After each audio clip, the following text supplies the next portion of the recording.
Olá pessoal, espero que esse vídeo encontre vocês bem, tá? Quero dizer que eu estou muito feliz de continuar, de ter mais uma oportunidade de estarmos juntos com essa turma. Foi a primeira turma que eu tive contato na Unilab, então eu fico muito feliz realmente da gente estar podendo ter essa outra oportunidade de trocarmos conhecimentos juntos, tá ok? Sendo assim, devido à impossibilidade do nosso encontro presencial, eu preparei uma aula, estilo EAD, tá? Tentando diferenciar um pouquinho os nossos estilos e metodologias, tá? E hoje a gente vai falar um pouquinho, nessa aula, sobre introdução à gerontologia e também sobre as teorias do envelhecimento, tá ok? Espero que vocês gostem.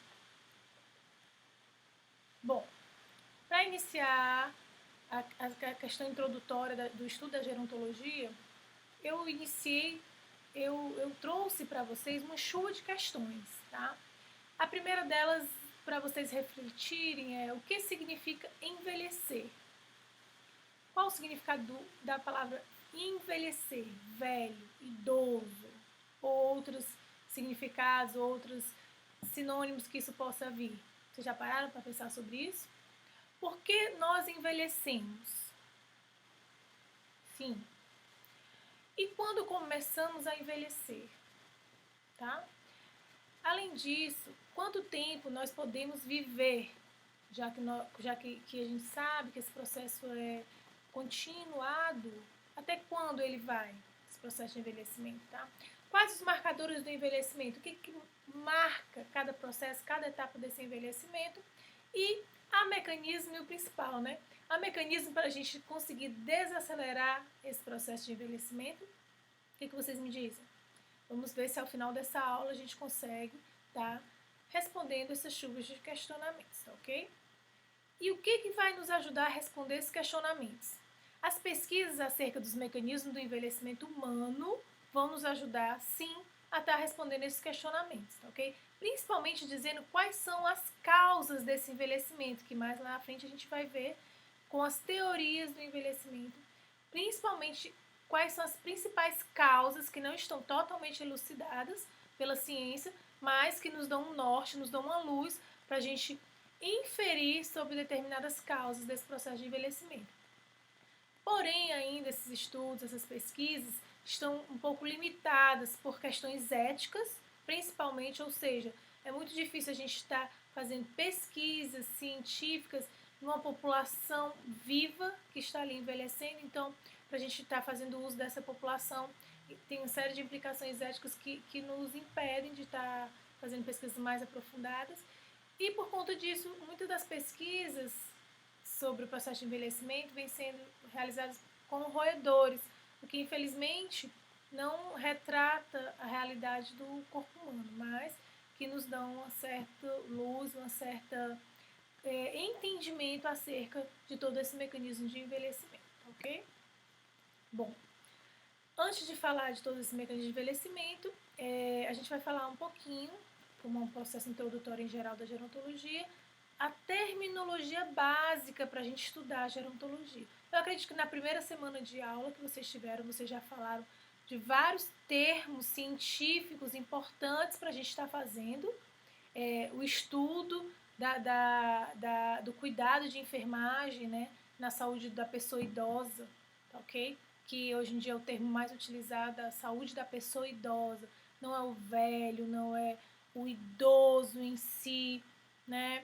A gente procura tentar hoje em dia resgatar o termo, principalmente na área da enfermagem, esse termo, a pessoa idosa, ok? Vocês sabem que quando a gente está nas minhas aulas eu sempre sou muito criteriosa quando a gente vai falar de terminologia científica básica e os termos que a gente utiliza mesmo no dia a dia ao lidar com o nosso cliente, não é verdade?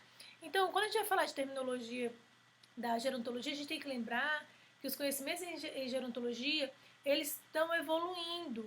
E essa evolução faz com que nós, profissionais, diante de vários conceitos, de vários termos e de várias expressões diferentes que nós podemos utilizar, de estar assim escolhendo a mais, eu não digo a mais certa, mas a mais adequada para você estar utilizando naquele momento que você mais necessita, tá ok? Então é preciso exercer também, além dessa evolução e desse conhecimento profissional, é preciso você exercer uma ação interdisciplinar na busca de um conceito comum. Então, os termos, os conceitos, tá? As expressões que eu vou estar utilizando no meu dia a dia, ela tem que sim trazer esse caráter interdisciplinar na busca desse conceito comum. Por que é tão difícil buscar esse conceito comum? Porque dependendo da disciplina, dependendo do profissional, dependendo de que ciência está estudando, aquele indivíduo idoso, aquela pessoa idosa, nós vamos ter conceitos diferenciados, tá ok? Então, esses conceitos não são, que a gente diz, não são um senso comum, não são uma característica linear em todos os profissionais, infelizmente. Então, cabe a você, enquanto profissional de enfermagem que vai estar estudando essa terminologia básica, estar escolhendo melhor os conceitos, os termos a serem empregados em cada situação, tá ok? Então, conceitos básicos em envelhecimento, tá? A gente começa com o conceito de gerontologia, que eu acredito que vocês já, como eu falei, já tenham visto. Mas, em geral, a gente vai aprofundar um pouquinho mais esse conhecimento e discutir um pouquinho mais sobre ele, tá? Em geral, gerontologia é a ciência que estuda o envelhecimento, tá? Como um processo de seus aspectos biopsicossociais, de forma a tentar manter um nível ótimo de vida e funcionamento, levando a vida a ser mais significativa com qualidade e novas expectativas. Então, quando a gente fala da ciência e enfermagem, a gente e saúde da pessoa idosa, a gente tentando fazer esse link, nós realmente na enfermagem gostamos e necessitamos como ciência, como disciplina, de estar mais envolvida com os aspectos do conceito da gerontologia, que estuda esse envelhecimento como um processo biológico, psicológico e social, ok? Diferente de quando a gente vai ver o conceito da geriatria, que realmente ele é mais, não vou dizer mais estudado, mas mais vinculado às ciências médicas, ok? Então a geriatria já seria uma parte da gerontologia, então a gerontologia seria maior, a geriatria uma parte dela voltada para as questões médicas do envelhecimento, que se ocupam do estudo das doenças, dos distúrbios provocados em idosos e de seus tratamentos, tá ok? Então, gerontologia é o processo de envelhecimento como um todo, principalmente o processo fisiológico, o processo normal do envelhecimento. Já a geriatria seria o processo patológico do envelhecimento, assim como o seu tratamento, tá ok? Nós na enfermagem fazemos uso dos dois conceitos básicos e estudamos as duas coisas, visto que a geriatria é uma questão, uma parte da gerontologia que é maior, tá ok? Então, desse conceito de gerontologia, ele deriva do gero, que quer dizer velho, e logia, do estudo, tá ok? E velho, a gente fala muitas vezes desse termo velho, muitas vezes a gente não quer utilizar esse termo, mas em alguns momentos ele será necessário o seu uso, ok? Então, conceitos básicos, continuando os conceitos básicos, outro conceito de geriatria que nós podemos aqui citar seria que geriatria é o ramo da medicina que se dedica ao idoso, ocupando-se não só da prevenção, mas do diagnóstico, do tratamento de suas doenças agudas e crônicas, como também da recuperação funcional e da inserção dessa pessoa idosa na sociedade. Também é um conceito um pouco mais moderno de geriatria, tá ok? Então, quando a gente fala de gerontologia e geriatria, a gente lembra muitas vezes que o enfermeiro, ele pode ser especialista em gerontologia. Sabiam disso?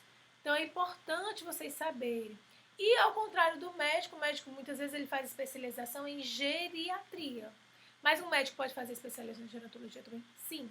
Lembrando que esses dois conceitos são conceitos diferentes e que um vai abordar mais as questões fisiológicas do envelhecimento e que dentro dela, e a outra vai abordar mais as questões patológicas, mas lembrando que a geriatria também está dentro da gerontologia, ok? Então, vocês sabem quantos anos vocês têm de verdade quando a gente vai falar de pessoa idosa?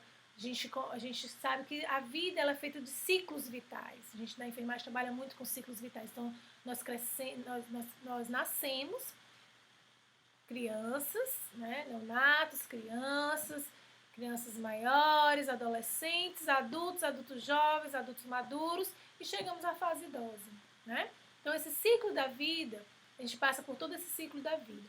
E cabe aqui essa pergunta, né? Vocês sabem quantos anos vocês têm de verdade? Já pararam para pensar? Se eu perguntar qual a sua idade, quantos anos você tem, o que você vai me responder? Normalmente nós respondemos a nossa idade biológica, a idade de quanto tempo a gente tem, ou então com o tempo de vida, né? Ou então a idade cronológica, que é o tempo, a vida, o tempo de vida que isso nos permanece, né? Então, antes de responder, é preciso tomar um pouco de cuidado, pois essas duas idades, tanto a biológica quanto a cronológica, elas têm diferenças significativas, tá ok? Então, quando a gente vai falar de idade biológica, eu trago aí a foto da Barbie idosa, né? Que a Barbie já tem seus mais de 70 anos aí vividos. Então, quando a gente fala de idade biológica, a gente fala que está relacionado ao envelhecimento das células, que está ligado aos hábitos e qualidade de vida. Então, biológico vem de bio, da vida. Então, a gente fala do corpo, das células. Então, esse envelhecimento, essa idade biológica pode ser corrompida por fatores evitáveis que interferem na idade cronológica também, que é a idade do tempo, e causam algum certo desequilíbrio, ok? Então, idade biológica relacionada ao envelhecimento das células. E a idade cronológica relacionada simplesmente ao tempo de vida que uma pessoa possui, tá? Então, quantos anos você tem, não é verdade? Às vezes a gente até diz, mas você não parece que a idade que tem, né? E muita gente fala, você é muito mais jovem do que sua idade cronológica, ou seja, o seu tempo de vida. Então, tem gente que tem a gente diz que tem uma biologia, uma genética boa. Então, a diferença, a gente vai notar a diferença da idade cronológica, ou seja, do tempo de vida que ela tem, com a idade biológica, ou seja, o envelhecimento das células, dos sistemas que ela possui, do organismo, do corpo em geral, que vai nos proporcionar isso, ok? Você já deve ter ouvido muito isso.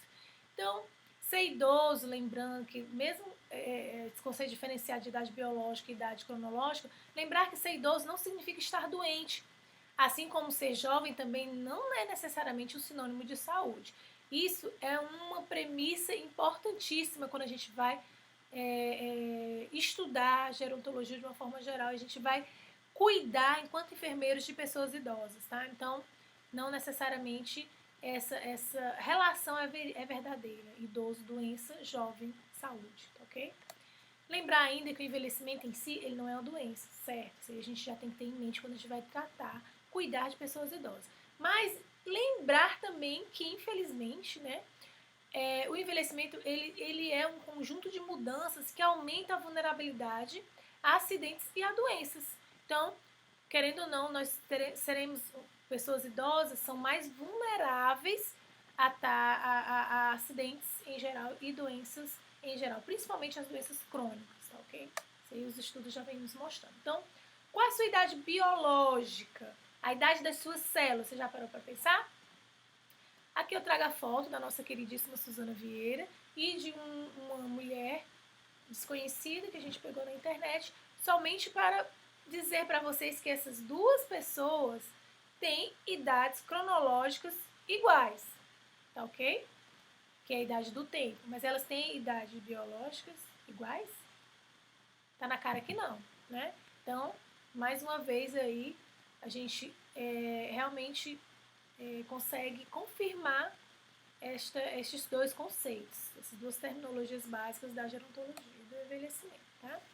Outros conceitos também é a questão da idade psicológica e da idade social. Então, a idade biológica, cronológica, a psicológica e a social. A idade psicológica, ela refere-se à relação que existe entre a idade cronológica e as suas capacidades, ou seja, seu tempo de vida e o que você consegue fazer. Sua capacidade tais como percepção, aprendizagem e memória. O que você consegue fazer de percepção, aprendizagem e memória. Então, a relação entre esses dois tipos, né, da cronológica e das suas capacidades, das suas funções, ela vai dizer a sua idade psicológica, tá? E a idade social, ela tem relação com a adequação que o indivíduo tem ao desempenho de papéis e comportamentos esperados para a pessoa daquela idade. Então, isso é estipulado, os papéis, os comportamentos são estipulados por sociedades, em geral, né? Então, em determinada sociedade, ele vai dizer qual é o papel do idoso. Em um dado momento da história, e dependendo de cada sociedade, esses papéis vão mudando. Então, a idade social seria o papel do idoso desempenha naquela sociedade em determinado momento da história daquele povo. E a gente sabe que isso varia muito. Então, essa idade social vai depender da cultura, do povo, da época em que se vive. A gente sabe que, aos poucos, esse papel que o idoso vem desempenhando na sociedade, ele vem mudando a cada dia. E é importantíssimo você saber que existe esse conceito de envelhecimento social para você compreender todas essas mudanças dos papéis e quais as influências que essas mudanças dos papéis vêm exercendo na saúde da pessoa idosa. Tá? Enquanto enfermeira é importantíssimo a gente estar vendo isso. Tá? Além do mais, temos o conselho de envelhecimento. Né? Então, envelhecimento é um processo, tá? É uma fase de todo um contínuo que é a vida. Então, começando com esta percepção e começando com a concepção, perdão, e finalizando com a morte. Então, a gente sabe que a gente nasce, cresce, envelhece e morre, né? Ao longo desse contínuo, desse processo de envelhecimento, é possível observar fases de desenvolvimento, que muitas vezes são chamados de marcos, né? Os marcos do desenvolvimento, como, por exemplo, a puberdade, que está relacionada com a maturidade sexual, entre os quais pode ser identificados também alguns marcadores biológicos que representam limites de transição entre as mesmas, entre essas fases ao longo da vida. Tá? Então, a gente tem esses marcos que realmente vão dizer que esse processo de envelhecimento está ocorrendo. Tá? E o envelhecimento biológico é um processo que inicia no nascimento e continua até que ocorra a morte. Então, a gente diz, quando inicia o envelhecimento? Inicia quando você nasce. Então, a partir do processo de envelhecimento, a partir do processo de nascimento, ele já começa todo esse processo contínuo de envelhecimento até que ocorra a sua morte. Né? E a gente brinca que muitas vezes algumas pessoas dizem que não querem ficar idosos, não querem ficar velhos, né? Que querem morrer antes. Mas eu brinco assim, que você está envelhecendo a cada dia.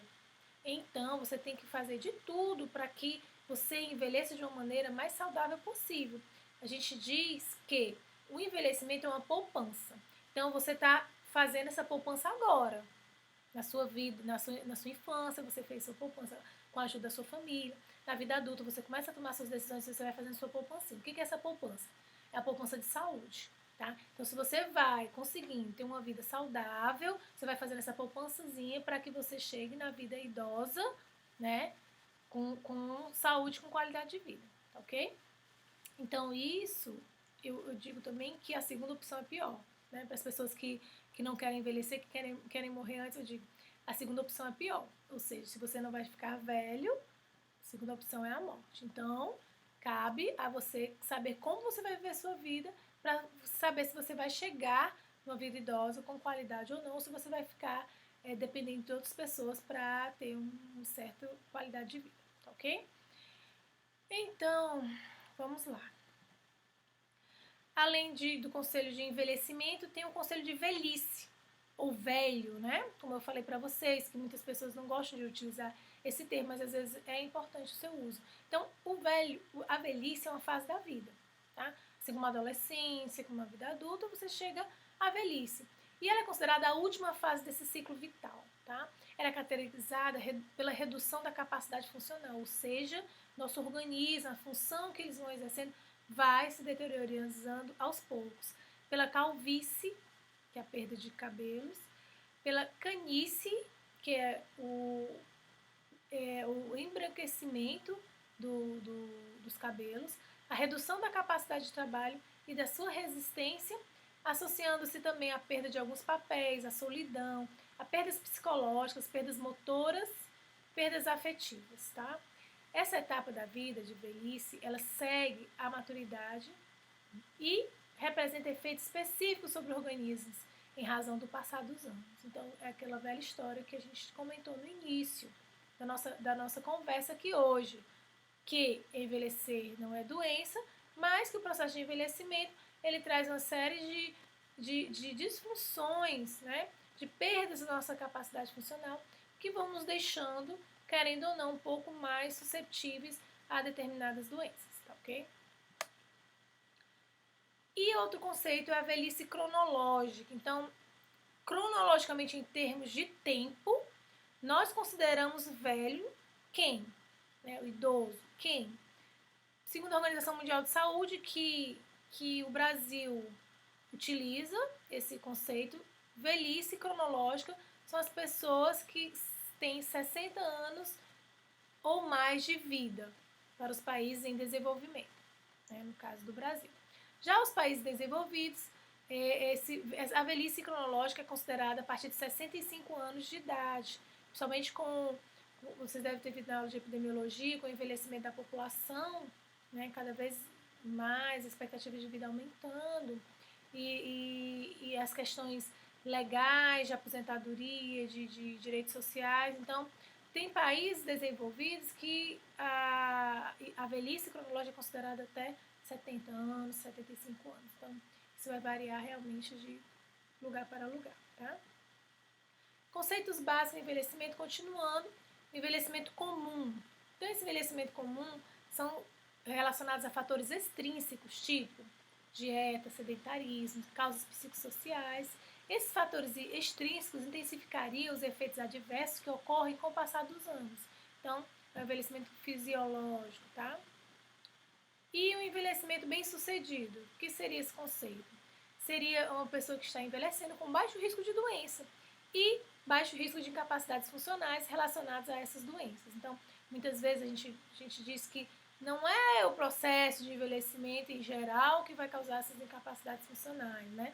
Muitas vezes as doenças que você fica mais propenso a adquirir na idade idosa é que vão estar proporcionando essas incapacidades funcionais para a pessoa idosa, tá?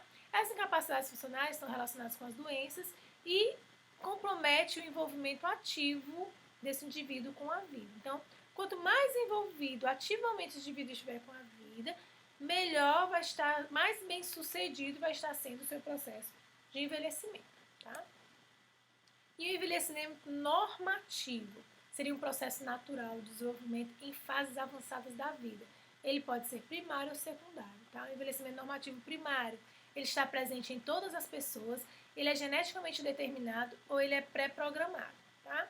E o secundário, ele é resultante de influências externas e variáveis entre indivíduos em diferentes meios, como os fatores cronológicos, como os fatores geográficos e culturais, e aí vamos entrar também os fatores financeiros, relembrando lá a nossa foto da nossa querida Suzana Vieira com a outra mulher representando lá e tinha a mesma idade. Então, esse primário seria a questão genética, né, que realmente a gente sabe que tem famílias que envelhecem menos, envelhecem mais, que esse fator genético muitas vezes contribui. Você diz, porque fulaninha tem uma genética boa, então, é só você olhar para sua, as pessoas brincam, né, só você olhar para sua sogra ou para o seu sogro que você vai ver o seu marido ou seu esposo quando estiverem na idade idosa, né? Então, isso aí seria já o primário. E já o secundário, não. Seria realmente os fatores geográficos, os fatores culturais e os fatores financeiros, que hoje em dia a gente tem uma indústria muito forte na questão do envelhecimento, com produtos de beleza, anti-rugas, né? Que ajudam, cirurgias plásticas, né? Outros tipos de cirurgia, de tratamentos também estéticos, que isso influencia muito também a questão desse envelhecimento normativo secundário, tá? E senescência ou senectude? Bom, esse é um conceito muito importante que a gente vai utilizar durante muito tempo, tá? A gente gosta eu pelo menos gosto de falar mais senescência do que senectude, mas eles são sinônimos, tá? A senescência é um processo de envelhecimento que resulta do somatório de alterações orgânicas funcionais psicológicas do envelhecimento. Então, esse somatório dessas alterações orgânicas funcionais e psicológicas é o que constitui aí a senescência, tá? Muitas vezes, alguns autores, eles dizem que envelhecimento, como a gente já falou do conceito, difere de senescência, mas alguns gostam de estar falando que envelhecimento é sinônimo de senescência no sentido de que ambos resultam de alterações progressivas que ocorrem nas células, nos tecidos e nos órgãos, tá ok? E esse processo, ele afeta a fisiologia do organismo, esse processo de senescência, de modo que exerce um impacto na capacidade funcional do indivíduo, ao torná-lo mais suscetível às doenças crônicas, tá? Então, o indivíduo senescente, ou seja, o processo de envelhecimento que resulta dessas alterações orgânicas, funcionais, psicológicas, fisiológicas dele, vai fazer com que ele fique mais suscetível às doenças. E caso ele adquira alguma doença, vai influenciar negativamente na sua capacidade funcional, ou seja, na maneira como ele vai estar exercendo suas funções orgânicas de uma forma geral. Tá? As funções orgânicas vão refletir nas funções sociais, nas funções psicológicas e por aí vai. E senilidade, o que seria? A diferença de senescência, né? Senilidade, ele define uma velhice patológica, caracterizada por disfunções orgânicas, modificações somáticas, limitações, debilidade psíquica e enfraquecimento cerebral. Tá? Então, senescência, a gente está mais relacionada à gerontologia, que realmente é pela questão fisiológica, e senilidade mais relacionada à geriatria, que realmente vai abranger mais a velhice como uma forma patológica. Tá? Então, muitas vezes a gente fala, fulaninho está senil, porque ele está esquecendo das coisas, né? Então, a gente realmente leva esse conceito de senilidade mais para as questões patológicas de uma forma geral. Tanto as orgânicas quanto as psíquicas, as somáticas, as cerebrais e etc. Tá? E assim, essas doenças, todos esses conceitos são importantes porque o idoso está mais suscetível a doenças crônicas. As doenças crônicas vão estar dificultando suas funcionalidades.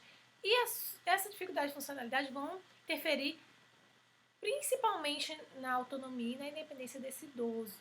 Tá? Então, o que seria esse conceito de autonomia e independência que a gente trabalha aqui na gerontologia, na saúde do idoso? Tá? Então, autonomia, ele refere-se à capacidade de gerir a própria vida e de tomar decisões. Então, a gente diz assim, que se ele consegue tomar suas decisões sozinhos, ele tem autonomia, o idoso. Independência. Independência, pelo contrário, refere-se à capacidade de realizar atividades cotidianas sem auxílio.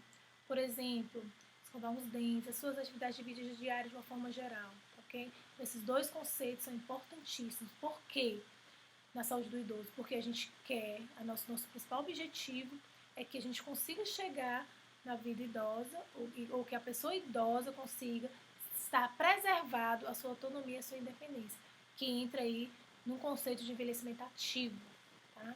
Que é aquele conceito que a gente diz, quanto mais independente, quanto mais autonomia, mais ativo será o seu processo de envelhecimento, tá? Então, quando a gente fala que a funcionalidade dele está influenciada por algumas doenças, né? A gente diz que essa funcionalidade é dependente da autonomia e da independência desse idoso, tá? A autonomia, como a gente falou, é a capacidade do indivíduo de tomar decisões, de estar comandando as suas ações, de estabelecendo e seguindo as suas próprias regras. A gente muitas vezes diz que quando a gente chega na vida idosa, a gente não tem mais decisão de sua vida, né? Então quem toma muitas vezes decisão são os pais ou os filhos. Então a gente diz que os papéis se invertem de pai e filho, né? E não é isso que a gente quer realmente com a questão do envelhecimento ativo, tá? E a independência seria como executar essa ação. Então, se eu decido fazer ou não é autonomia, se eu executo ou não é independência. Então, a independência e a execução refere-se à capacidade de realizar algo com os próprios meios, tá? E essa autonomia e essa independência vão estar influenciando nas minhas atividades de vida diária, que a gente chama AVDs, tá? Tanto as básicas quanto as instrumentais, depois vocês vão ter uma aula mais aprofundando esse tema, tá, ok? Então, a funcionalidade é dependendo da autonomia e da independência. E como essa decisão, como é que eu vou tomar essa decisão? Como é que eu vou ser capaz de tomar decisões, né, de forma geral, seguir minhas próprias regras e ter autonomia? Isso aí vai depender da minha cognição e do meu humor, tá? E muitas vezes, alguns idosos, algumas doenças trazem incapacidades cognitivas. Ele não vai poder, muitas vezes, saber o que ele está tomando por que ele está tomando aquelas decisões, né? E no caso da independência, na execução dessas tarefas, o que vai influenciar é a mobilidade do seu organismo e a comunicação, tá? Então, a mobilidade, alguns problemas que podem interferir na mobilidade, estabilidade postural, imobilidade, incontinência, tá?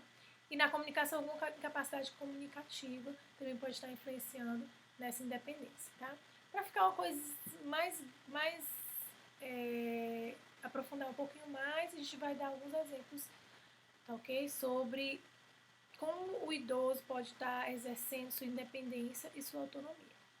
Bom, o envelhecimento fisiológico, ele não afeta a capacidade de decisão, ou seja, da autonomia, ou de execução da independência, ou seja, independência desse indivíduo idoso, ok? Então, o que vai influenciar a autonomia e a independência dele são as doenças, tá? São as doenças que aquele idoso possa vir a ter, por conta de todo o seu processo de envelhecimento, por ele estar mais susceptível. Bom, como exemplo, nós temos que uma pessoa que sofreu um derrame, por exemplo, e perdeu parte do movimento da perna, ela ainda pode ser autônoma, concordam comigo? Ou seja, ela ainda pode tomar decisões, né, conforme suas regras.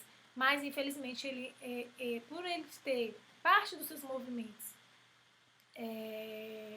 por ele ter perdido parte dos seus movimentos, ele não vai estar totalmente independente, ou seja, ele vai precisar de algum auxílio para estar se locomovendo, para estar indo para um lado e para o outro, para estar executando determinadas ações, principalmente as ações de vida diária, como escovar o dente, comer, andar, ir ao banheiro, tomar banho, né? Então, dormir. Então, todas essas atividades de vida diária podem estar influenciadas aí por, no caso, uma doença como um derrame, tá?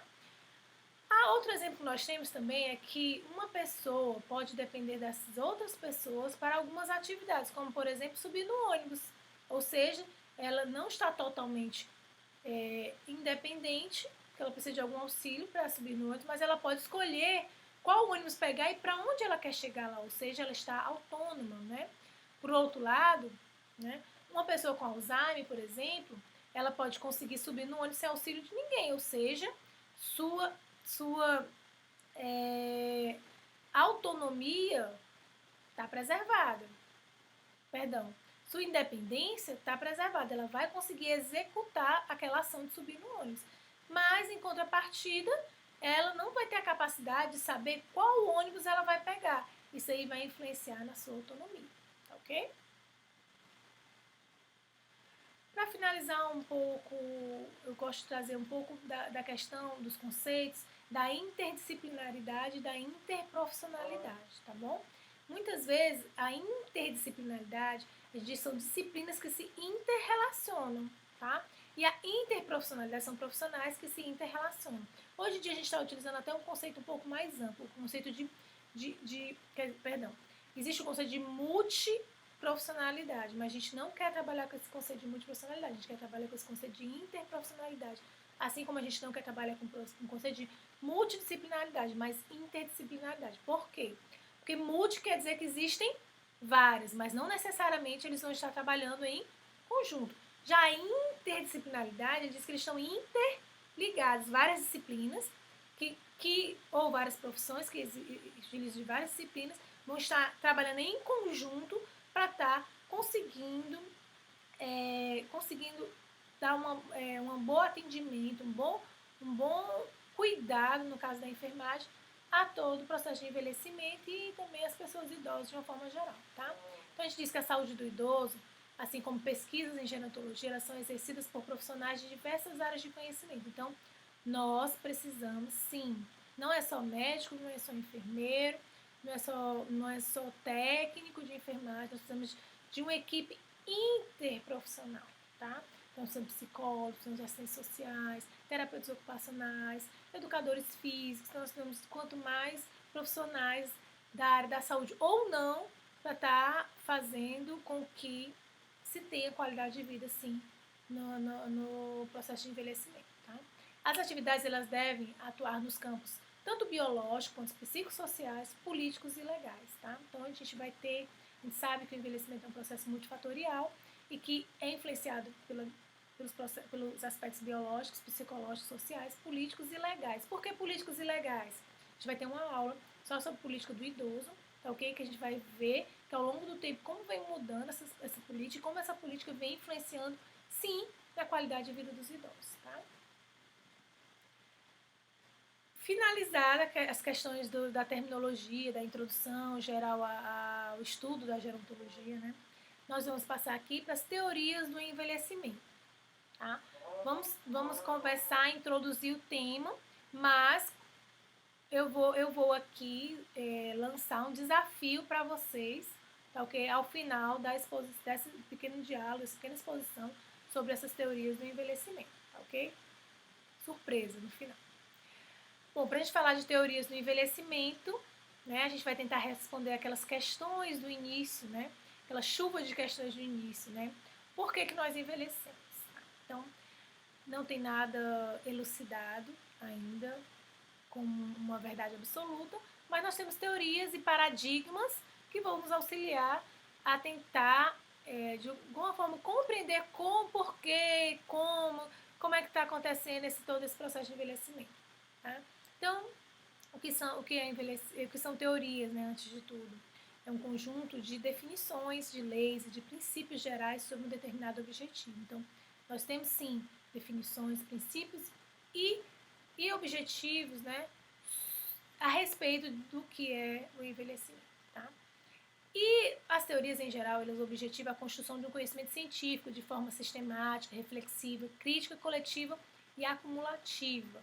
Então, ele nos dá todo o suporte para a gente, teórico, para a gente estar trabalhando e atuando em cima de conhecimentos estabelecidos. Então, a gente fala muito, retoma a questão da enfermagem baseada em evidências. Né? Então, a gente tem que ter um arcabouço teórico substancial para que você consiga exercer suas atividades enquanto enfermeira em cima de teorias importantes, de teorias validadas, de teorias que estão ali, né, que são o arcabouço do nosso conhecimento científico, a evidência científica, o conhecimento científico que está ali, que vai nos ajudar a intervir melhor nessa saúde do idoso. Então, as teorias em geral, eles possibilitam uma integração do que já se sabe. Então, eles fazem uma junção de tudo que já se sabe sobre determinado assunto, no caso aí do envelhecimento. Ela dá uma explicação sobre essas relações entre os fenômenos, em geral, os fenômenos que ocorrem durante o processo de envelhecimento, e ela nos dá proporções de hipóteses. Então, a gente vê o que a gente já tem de conhecimento, a gente tenta fazer essas explicações, essas relações, e a gente prospecta isso em cima do futuro, em cima de hipóteses, do que aquilo ali pode nos estar auxiliando para a gente lá na frente pensar, estou envelhecendo por causa disso, então o que eu vou fazer para eu tentar, de certa forma, minimizar esse processo de envelhecimento, ou então o que é mais importante é envelhecer de forma sadia, com qualidade de vida. Sabemos o que são teorias, agora vamos para paradigmas, tá? Em geral, paradigmas diferem de teorias. Paradigmas são grandes construções intelectuais ou visões gerais às quais as teorias são subordinadas. Então, a gente diz que paradigmas são mini-teorias. Mini-teorias, as quais, em conjunto, elas podem vir a formar, né, base para uma teoria. Tá? Então, os paradigmas, eles estabelecem um arcabouço lógico para a construção dessas teorias e para nos conduzir em pesquisas científicas também. Tá? Então, cada pesquisa a gente vai ser conduzida em cima de algum paradigma.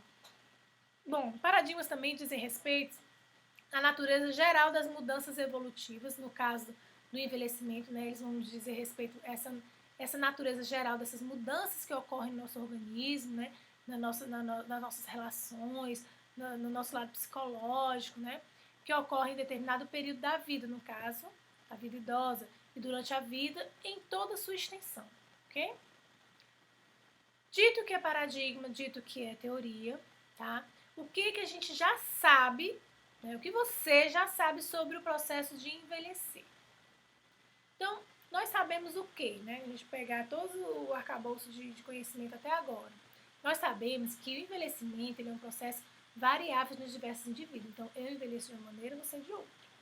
Nós sabemos o que mais também, concordam? Que esse processo de envelhecimento também, ele é variável entre os sistemas de um mesmo indivíduo. Então, eu tenho aqui um indivíduo, eu sou um indivíduo, que eu tenho diferentes sistemas, sistema cardíaco, sistema cardiovascular, sistema endócrino. Então, cada um dos meus sistemas, eles vão envelhecer de uma maneira diferente também. Entende-se também que as células, os tecidos e os órgãos, eles envelhecem em ritmos diferentes. assim como os sistemas, né? Não havendo um marco temporal único de início dessa senescência. Então, o marco temporal único é o quê? Quando a gente nasce, já começa esse processo de senescência, né? E também a gente sabe que o envelhecimento ele tem condições fundamentais, né? Que são 4 condições fundamentais do processo de envelhecimento. Ou seja, o envelhecimento, normalmente, ele é deletério. O que é isso? Ele vai implicar negativamente na funcionalidade do nosso organismo. Tá? Isso aí é um fato verídico, né? E o envelhecimento, eles devem ser progressivos, ou seja, é aquele contínuo, né, do conceito de envelhecimento.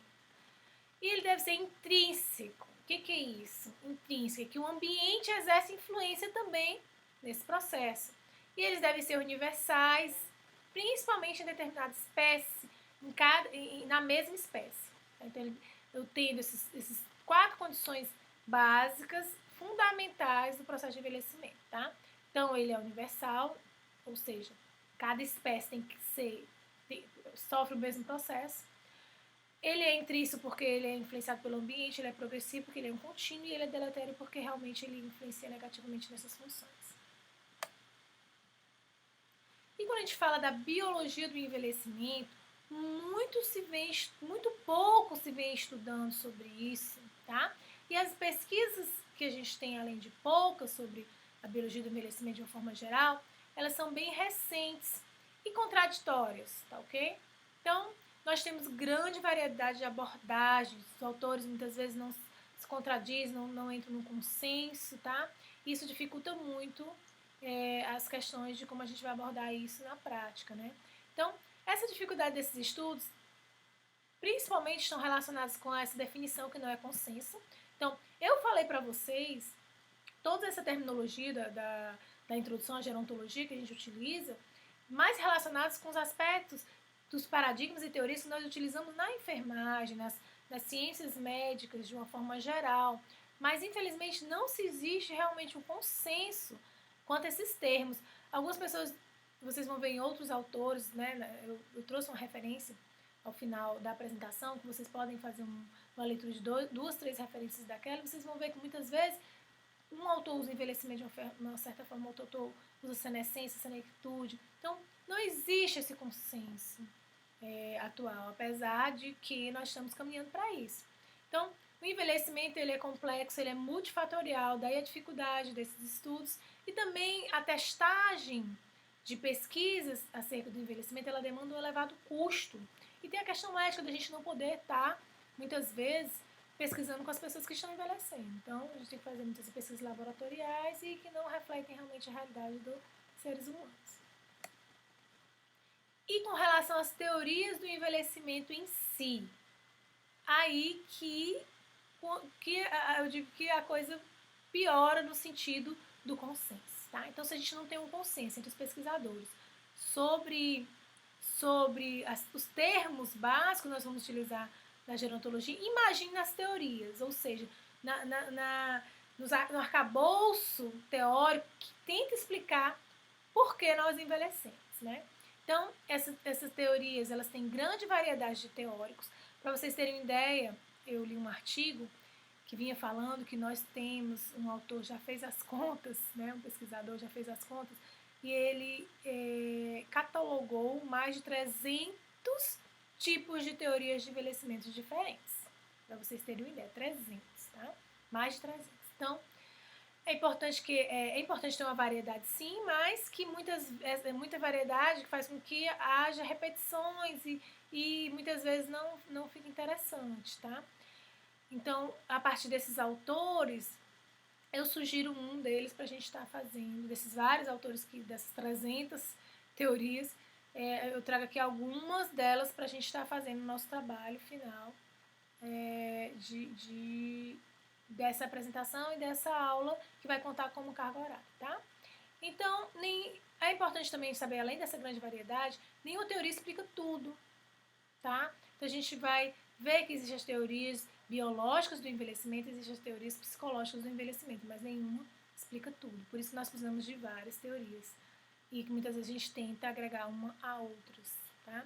Então, apesar apesar de nenhuma teoria explicar tudo, nenhuma teoria pode ser descartada, porque pode ser que seja, como a gente não tem como comprovar uma teoria, muitas vezes é difícil de comprovar cientificamente por meio de pesquisa, a gente não pode descartar nenhuma delas, por enquanto, né? E existem diversos modos também de classificar e organizar as diferentes teorias de envelhecimento. A que eu vou trazer aqui para vocês, tá?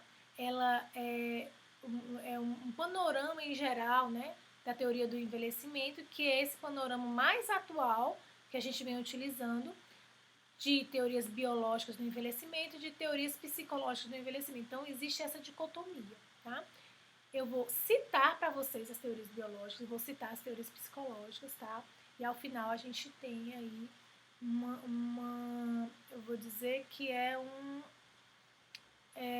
desafio para vocês estarem conseguindo melhor compreender essas diversas teorias, tá? Mas em geral, no panorama geral das teorias, a gente divide ela nas biológicas e nas psicológicas. É a principal divisão, tem vários outros, tá?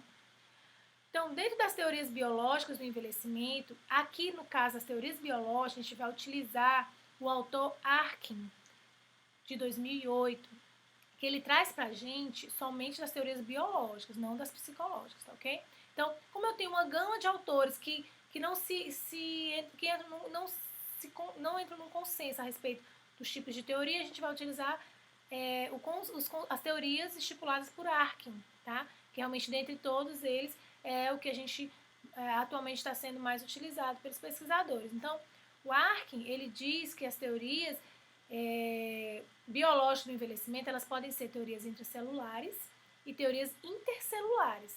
E ele ainda dá outra distinção, que podem ser teorias programadas ou sistêmicas, aqui eu vou falar mais teorias sistêmicas, ou ainda as teorias estocásticas, tá? Então, há essa dicotomia. Na teoria biológica, tem a questão das teorias intracelulares e intercelulares, que várias teorias podem ser divididas nessas duas, tá? E as mesmas teorias, além de ser intracelulares e intercelulares, elas podem ser também sistêmicas ou estocásticas, tá ok? Então, a mesma teoria ele pode estar no grupo de intra ou inter, e a mesma teoria pode estar sistêmica ou estocástica, tá ok? Então, uma teoria pode ser estocástica e intercelular ou intra, ou uma teoria pode ser sistêmica, intracelular ou inter, tá ok? Então, pode haver aí essa inter-relação entre esses conceitos, essas teorias aí de Arkin em 2008, tá? Então, nas teorias intracelulares, como o nome já diz, sugere que os efeitos do envelhecimento descritos por elas são exercidos em todas as células ou na maioria delas. Então, está lá dentro das células, né? E na teoria intercelulares, são aquelas teorias que dizem que o envelhecimento é exercido principalmente sobre componentes estruturais ou sobre mecanismos reguladores, que interligando grupos de diferentes células fazem com que haja o processo de envelhecimento. Então, intracelulares exercidos nas células e intercelulares, aqueles componentes estruturais que interligam essas células, tá ok? Então, a partir daí a gente vai para as teorias sistêmicas e estocásticas, tá? Lembrando que uma teoria sistêmica, ela pode ser intra ou inter, e uma teoria estocástica, ela pode ser intra ou inter, tá ok? Na teoria sistêmica, o que o Arkin nos diz, né? Nos postulados das teorias sistêmicas, né, várias teorias estão incluídas nas teorias sistêmicas, há uma existência de um relógio biológico que regula o crescimento, a maturidade, a senescência e a morte. Então, esse relógio biológico vai regular, e esse efeito é o resultado das cascatas de retroalimentação hierárquicas características das espécies de uma forma geral, ok? Então, por isso que a gente diz que ele é programado, que ele é sistêmico, porque ele é regulado biologicamente. Então, esse crescimento, essa maturidade, essa senescência é derivada dessa cascata de retroalimentação, tá bom? E na teoria estocástica, as teorias estocásticas, de uma forma geral, o que elas têm em comum, né? Tem em comum como postulados uma identificação de agravos que induzem aos danos moleculares e celulares, que são aleatórios e progressivos. Ou seja, na teoria estocástica, eu tenho que lembrar que esses agravos do processo de envelhecimento, eles são muitas vezes aleatórios, ok? E progressivos, né? E os efeitos desses postulados, por cada teoria, acontecem acidentalmente. Então, a característica do estocástico é que ele escolhe aleatório, acidentalmente. E uma característica do programado sistêmico é que há esse relógio biológico que regula esse crescimento. Ou seja, então não seria acidental, seria uma coisa já pré-programada, ok? Lembrando mais uma vez que as teorias sistêmicas podem ser intra ou intercelulares e a teoria estocástica também pode ser intra ou intercelulares, segundo o Ark, tá? Bom, então eu vou citar agora para vocês as teorias programadas sistêmicas, tá? Normalmente a gente chama mais teorias sistêmicas, tá? Dentre as teorias sistêmicas mais conhecidas, vocês lembram que, em geral, incluindo, a gente está falando só das biológicas, mas incluindo as biológicas e as teorias biológicas e psicológicas do envelhecimento, aqui Arkin só estuda a teoria biológica, que dentre elas as teorias sistemáticas e as teorias estocásticas. Então, nas teorias sistemáticas, nós citamos aqui algumas delas, ok? Que seriam as teorias metabólicas, as teorias genéticas, as teorias epigenéticas e silenciamento gênico, a teoria da apoptose, a teoria da fagocitose e autofagia, as teorias neuroendócrinas, as teorias imunológicas e a teoria da hormenese e resistência ao estresse, ok? Então, cada teoria dessa é explicitada por Arkin, né, resumidamente, tentando desvendar como ocorre o processo de envelhecimento. Cada uma diz uma coisa, mas que elas não, como eu já falei, não podem ser descartadas de todo e não podem ser aceitas uma única teoria para a gente conseguir compreender o processo de envelhecimento, tá bom? Então, essas são as que eu cito aqui como mais importantes teorias sistêmicas de Arkin, tá? Já as teorias estocásticas de Arkin, nós podemos citar também, entre várias que existem, as mais importantes seriam a teoria do uso e do desgaste, tá? As teorias das proteínas alteradas, as teorias dos danos ao DNA, a teoria do erro catastrófico, a teoria da desdiferenciação, a teoria do dano oxidativo e radicais livres e a teoria da lipofuscina e o acúmulo de detritos, tá, ok? Lembrando que todas essas teorias que nós citamos aqui são teorias estocráticas, por quê? Porque elas são, muitas vezes, que a gente diz, um mecanismo aleatório, né?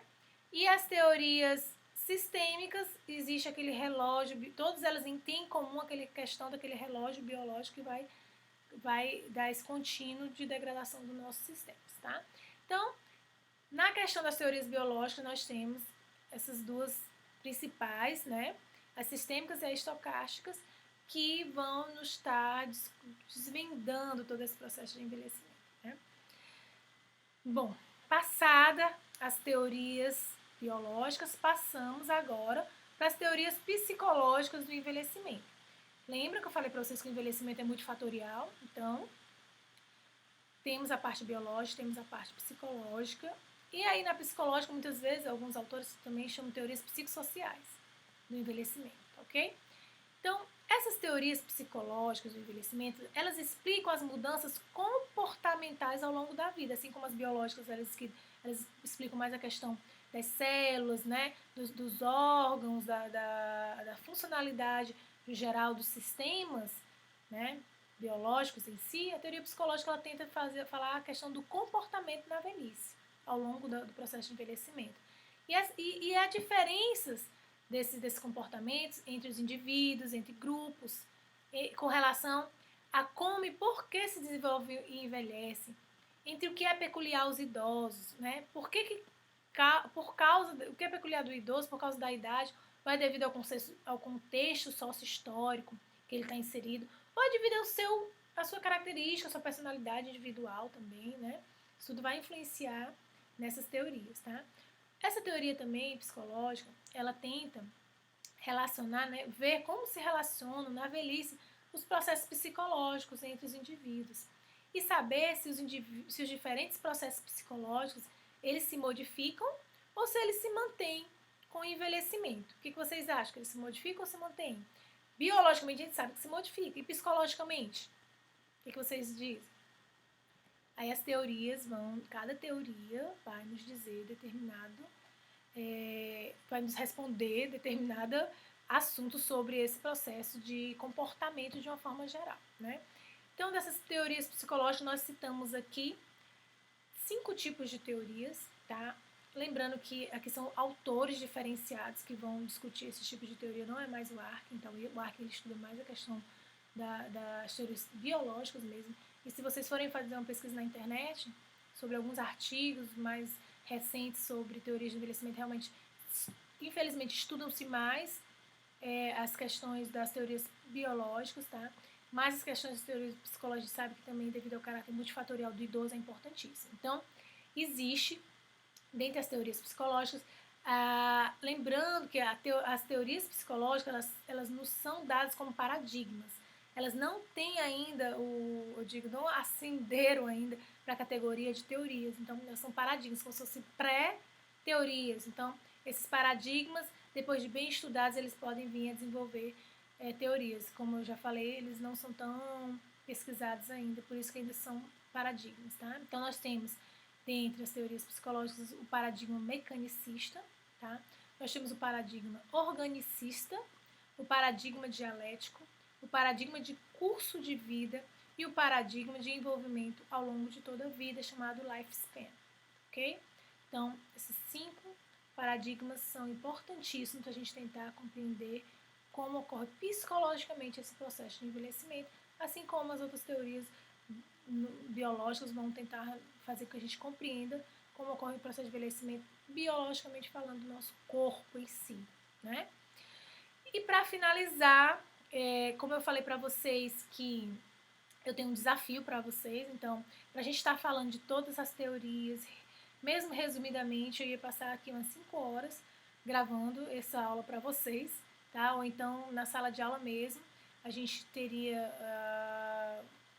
um bom tempo para discutir sobre isso, mas eu lanço um desafio, uma atividade, tá? Que não vai valer ponto, mas que vai valer como complementação da carga horária da aula, da nossa aula, tá ok?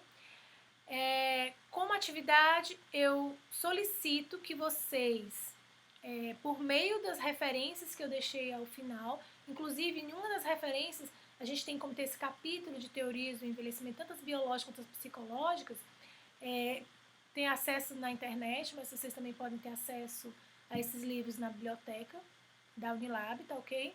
Após a leitura, eu só citei os tipos de teorias. Então, o que eu quero de vocês? Eu quero que vocês façam a leitura de todas essas teorias que eu citei, tá? Nessa aula de hoje. Após vocês fazerem a leitura de todas as teorias, tanto biológicas quanto psicológicas, e internalizarem e compreenderem as diferenciações entre esses tipos de teoria, eu queria que vocês respondessem esses 2 questionamentos que eu lanço aqui para vocês, ok? O primeiro deles seria, o primeiro questionamento seria: quais seriam as lições aprendidas com as teorias que vocês vão realizar o aprofundamento do envelhecimento e que benefícios essas teorias trariam para o aumento da qualidade de vida humana com vistas a intervir positivamente nesse processo, tá ok? Então aqui quero que você faça a leitura e você cite, sim, quais as teorias que você acha que vai trazer mais benefício para o aumento da qualidade de vida, tá? No processo de envelhecimento do ser humano como um todo, tá ok? Então, e a segunda questão é: na sua opinião, as pesquisas sobre o envelhecimento, elas deveriam buscar por intervenções que prolonguem a vida humana? Nós temos vários filmes de ficção científica que o grande sonho é que o ser humano não envelheça mais, né? Que a gente estagne naquela idade que a gente quer e acabou-se, né? Então, o que você acha, na sua opinião? Essas pesquisas, essas teorias, esses paradigmas, eles devem buscar intervenções que só prolonguem a vida humana ou que retardem o envelhecimento, ou eles deveriam satisfazer as necessidades humanas de compreender o processo de envelhecimento com vistas a ter uma qualidade de vida, com vistas ao aumento da duração dos anos de vida saudável, porque não adianta você ter vários anos de vida sem ter saudável, e também que ajudem no conhecimento de modos de prevenir as doenças crônico-degenerativas mais comuns na pessoa idosa? O que você acha? Eu quero que você me responda essa pergunta justificando com base nas teorias que você vai fazer o aprofundamento, tá? Por meio desse trabalho. Queria só para finalizar, lembrar que realmente esse trabalho vai contabilizar com carga horária, então, caso não seja feito, vai comprometer a questão da frequência dos alunos que não entregarem esse trabalho, tá certo? E lembrando que também ele é pessoal, individual, tá bom? Então eu quero saber realmente sua opinião. Então não tem como fazer em equipe, não tem como pegar algumas perguntas do colega, tá? Então vocês têm que realmente pegar as referências que a gente está dando aqui, principalmente aquela que eu disponibilizei online, tá? O link online para vocês darem essa lida, essa aprofundada para estarem respondendo esses dois questionamentos. E como vai ser a entrega desses dois questionamentos? Esses questionamentos vocês vão me entregar por meio, eu vou fazer um link para vocês entregarem por meio do SIGA, ok? Então, não vai ser nada papel, vai ser digitado e vocês vão anexar no SIGA, ok? Então, eu trouxe aqui para vocês 4 principais referências que estão na nossa disciplina, principalmente a segunda referência, que é o Tratado de Geriatria e Gerontologia, a qual eu passo o link, mas também nós temos enfermagem, gerontologia e geriatria, tem manual de geriatria e tem também algumas coisas sobre essa temática na Bruna e na Schuder também, que vocês podem estar fazendo esse aprofundamento, ok? Então, obrigado pela atenção. Tá? Nós teremos oportunidade de nos encontrar outras vezes na disciplina de idoso e outras disciplinas também nesse trimestre. Fiquem com Deus e até a próxima. A gente se vê por aí. Um abração para você.